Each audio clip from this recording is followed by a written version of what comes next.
I want to welcome Agile XRM to the podcast. I've known the people at Agile XRM for the past 12 years. I've seen how their business process management tool can add massive value to complex organizational processes in sectors such as finance and government. If you have complex processes or a need for dialogues on the Power Platform or Dynamics 365, take a look at how this BPM tool can add value. You can find them at agilexrm.com or check out the show notes for more details.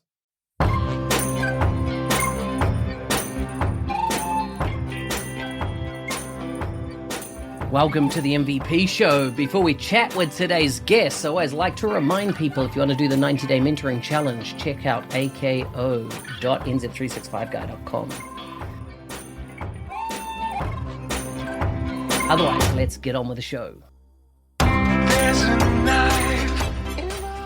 Today's guest is from Scotland, one of my favorite countries in the world. She's just started working for Microsoft, but last month she just became an MVP or thereabouts as well. So probably one of the shortest lived MVPs in the history of MVPs. But I wanted to get her on the show so she can tell her story because I think it's awesome. So she's a TS technical specialist at Microsoft. She's passionate about Dynamics 365 marketing. She's a Taekwondo black belt, so don't mess with her for the past 12 years, if I get that right. Check her out on Twitter, Dilyana Radulova. Or her blog, which is dilyanaradulova.wordpress.com. Dilyana, welcome to the show. Oh, thank you. Thank you so much for having me, Mark. Did I pronounce your last name right? You gave it a good try. It's Dilyana Radulova, but people have struggled with it for a while now, so I just tell them to call me Didi. It's nice and simple. I like it. So you're based in Scotland, but I take it that you didn't originate in Scotland. Can you tell us a bit about where you're from? I'm originally from Bulgaria. Mm-hmm. Do you know where that is? I do, yes. Yeah. Well, somebody asked me once if it was a continent. So after that, I always give people the chance to ask me more. So Bulgaria, I came to Scotland. It must have been 11 years now. I came for uni. I went to Stirling Uni, did computing science and management science. And then I just loved it. So I just stayed. Yeah. So now I'm based in Glasgow in Scotland. Wow. So could you classify yourself as a Glaswegian? I don't think so because I still pronounce my T's. I think that's the test.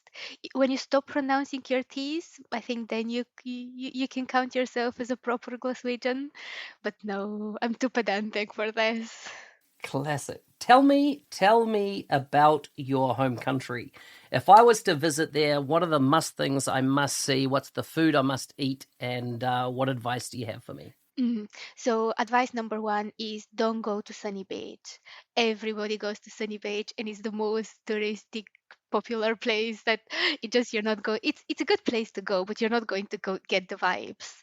Um, it's a really nice country to go, and it's nice both in the summer if you like to go to the seaside. We have the Black Sea on the east.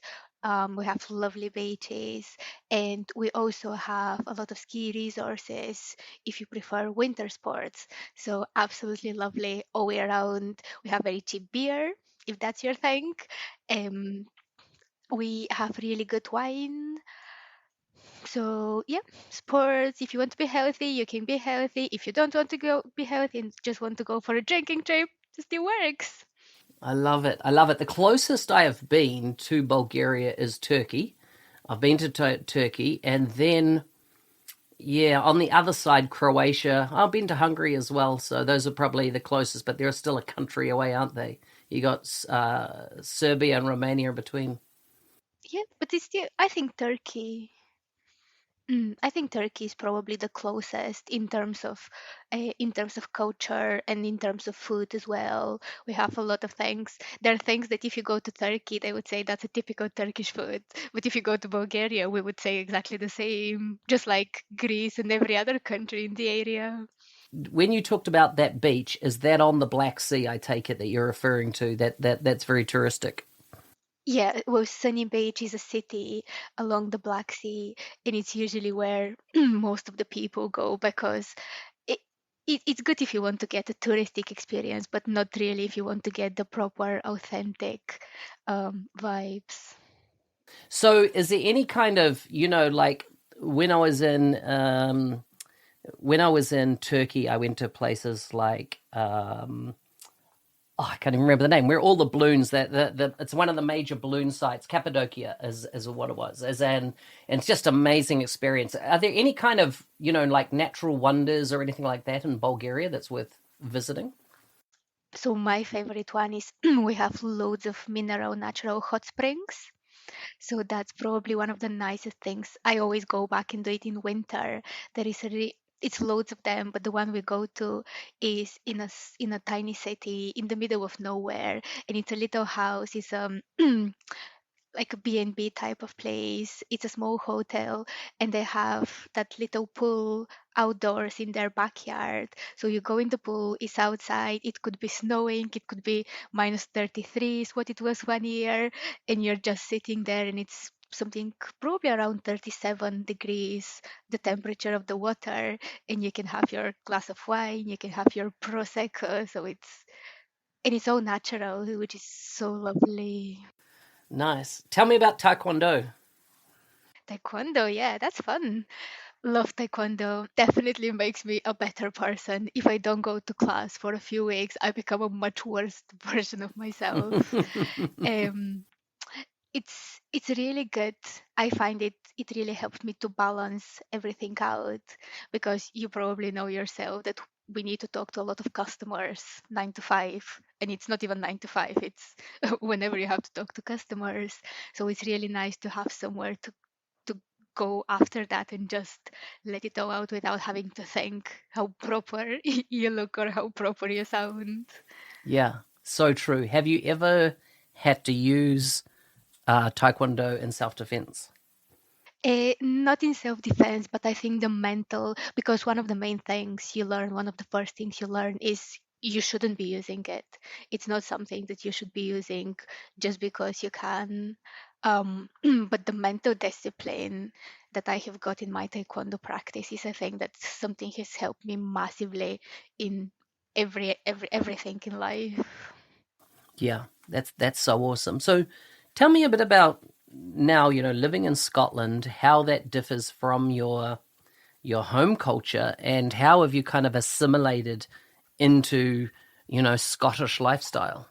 So I think the cultures are not as different as you might think, and that was one of the first things that I was really surprised when I came to Scotland. And have you been to Scotland before? Many times, many times. Many Yes. times. Good, yeah. um so I absolutely love Scotland. I don't like London that much, but the Scottish vibes are so much different. And I think especially Glasgow is exactly the right size for me. It's not too big, but it's not too small. Um, People like drinking, just like we do back home. We have bagpipes here. We have bagpipes in Bulgaria. So there, I don't even think it didn't feel like a culture shock at all. So it just felt like something slightly different, but not definitely not too different. So good. Tell us about your story, particularly your story in the last couple of years. Well, the last few months have been so eventful. It just things didn't stop happening in the past few months. But in terms of if we go back a few years, I think for me, my Microsoft community story probably started in Dublin about um 2 3 years ago must have been now. And at that point I was a consultant. My line manager was Mark Christie. Yep, I know him and well. yeah, you know Mark. So we went to Dublin. At this point I went to Dublin mostly for there was a user group. It wasn't a user group, sorry. It was one of the Saturday Power Platform starter days. So I didn't even, when I booked my ticket, I didn't realize how big that event was going to be for me. I just went for the party and because I wanted to catch up with the people. Um, and at that point, I had just spent the the 3 months before the event learning marketing because what happened was I was on holiday for 2 weeks and I came back on the Monday back to work, and then they said that we have got our first it was just when dynamics marketing was coming out, so nobody knew what it was or how to make it the things. So I was there on the Monday, still having the chilled post holiday vibes, um not have my head in it at all. And then I remember my boss coming over and said, do you know what you're going to do next week? And I couldn't remember what I had done before my holiday because it was 2 weeks. So I was like, no, but you tell me, I'm sure it's going to be fun. And then they said we had got our first Dynamics marketing customer and that we had to go on site and give them training how to use it. And then they said that I'm going to do it. I was like, that's good, but who is going to teach me before I teach other people? And then the guy said, but it's okay because we managed to push it back by a week. It doesn't start today. So then I had a week of, it was a very intense week, as you probably can imagine. I think I read through the documentation, the Microsoft Docs about a million times because now when we do everything virtual you can look things up, but when you're in a room with a customer you can't exactly, and when you're sharing your screen you can't really. Yeah, so it was stressful, but it was the right pressure and kick I needed at the time. So I sat down, learned it. A few months later was Dublin. So that was the background. And in Dublin, as I said, I went for the party, but then Mark told a few people that I'm the marketing expert. And at that point I didn't think I was because I was just happy that I managed to pull off the training and um but then it almost, the rumor started before, and people believed it before I believed it myself. And then people start, it was so cool, yeah, because it was, I almost got pulled into that direction, and it was such a good place to be. But I'm so grateful that Mark made it happen, because at that point I didn't know it was something I wanted to do. And then it just started to happen very naturally. People started asking me questions, and then it just, the natural curiosity kicked in, because at the time there were many things I didn't know, but because people were giving me exposure to those problems and questions, I went and found out so that I can help them out. And it just started to snowball from there. And then I think the more you get exposure to something, the more comfortable and curious you get. So that's how it all started for me. I Wow, thought that's so I'm cool. going on a drinking session, and then Yeah. and then it wasn't. Well, it was, but not only. Yeah. So you at the first Scottish Summit?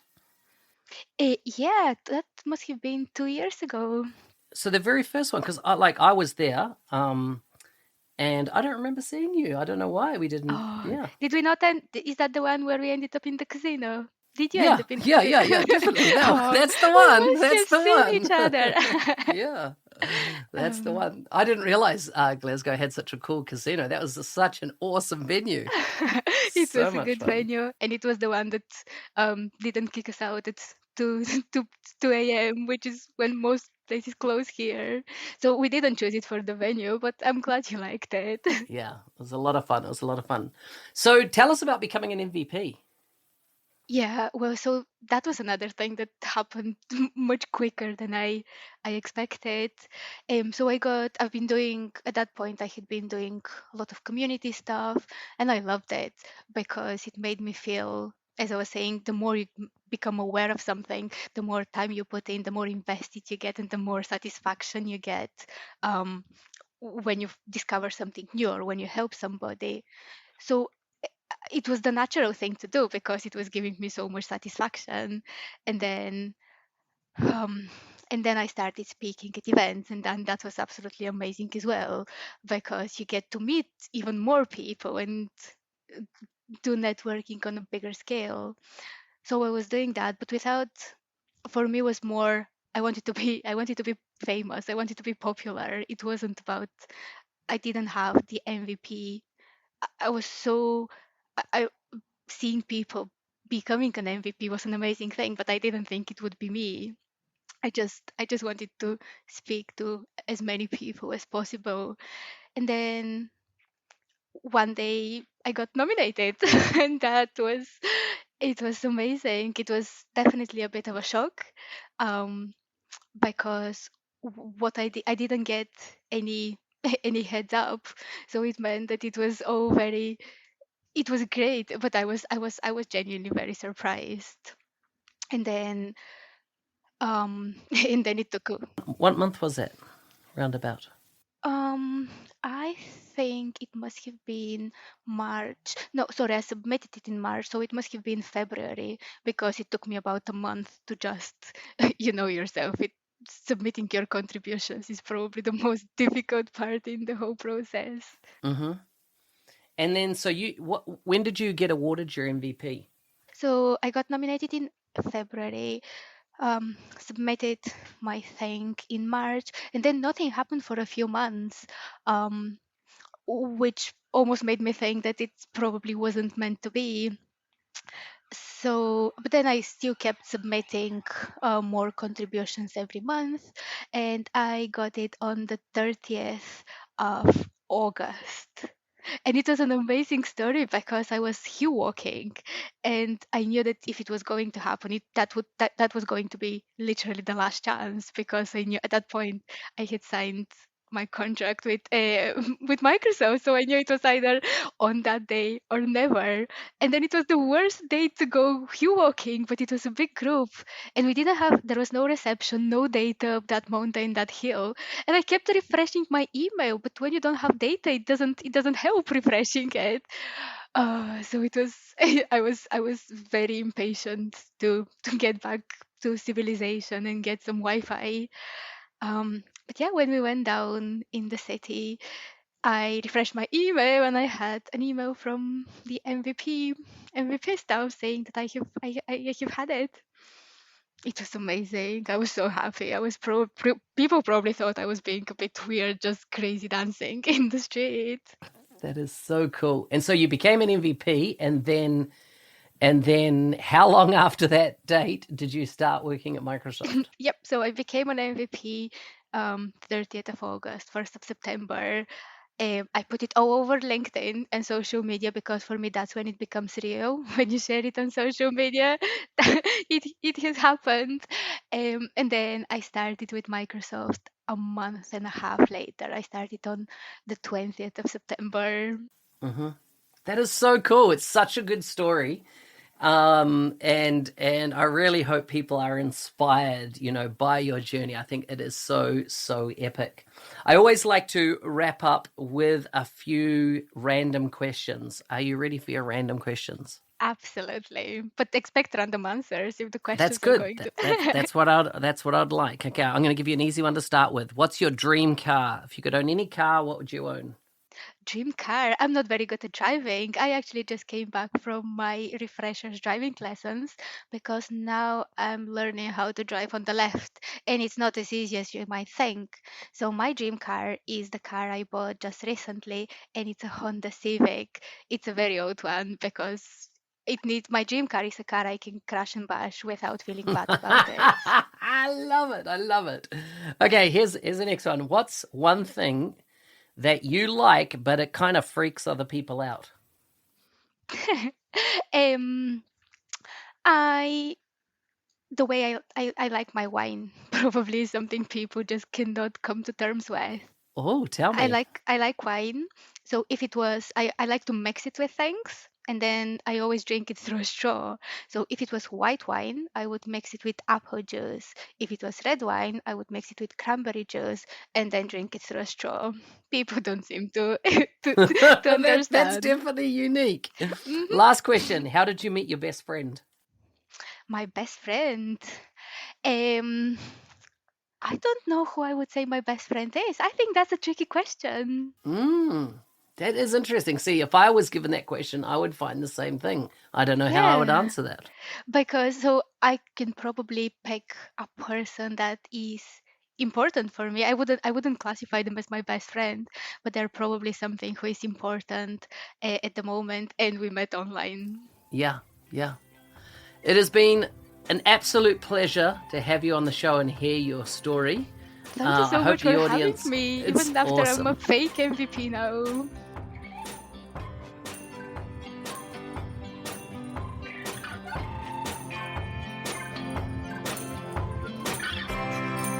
Hey, thanks for listening. I'm your host, Business Application MVP Mark Smith, otherwise known as the NZ365 guy. If you like the show and want to be a supporter, check out buymeacoffee.com/NZ365 guy. Leave me a message there. That would be amazing. Thanks again. Stay safe and see you next time.